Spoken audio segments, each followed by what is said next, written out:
आज तुम्ही सकाळी संगमेश्वर येथे छत्रपती संभाजी महाराजांच्या स्मारकाच्या ठिकाणी भेट दिली।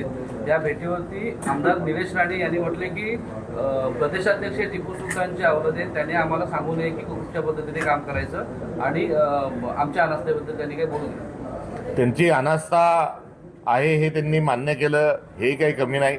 त्यांना विचित्र, विकृत आणि विखारी बोलण्याकरता नियुक्त केलेलं आहे। संविधानाची शपथ घेऊन जो मंत्रिमंडळात माणूस आहे तो या महाराष्ट्रामध्ये अशा प्रकारचे वक्तव्य करतो, याबद्दल मला खेद आहे, खंत आहे।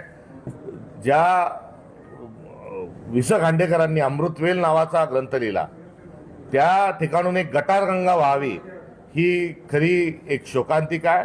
त्यामुळे मी शिवप्रेमी या नात्याने गेलो आणि प्रत्येक शिवप्रेमीचा हा अधिकार आहे। टिपू सुलतान या वक्तव्याच्या अनुषंगानं त्यांनी तोंडसूक घेण्याचं कुठलंही कारण नाही, कारण टिपू सुलताननी या छत्रपती शिवाजी महाराजांचा आदर्श घेतला होता हे ठामपणे सांगणारा मी एक कार्यकर्ता आहे। आणि राष्ट्रमाता राजमाता जिजाऊ मासाहेबांच्या जिल्ह्यातून माझ्यासारखा कार्यकर्ता एक येत असताना असं विचित्र आणि विकृत जो बोलला जातो, त्यानिमित्ताने एवढंच सांगेल, सुबुद्धी दया गणा, दुर्बुद्धी दूर कर।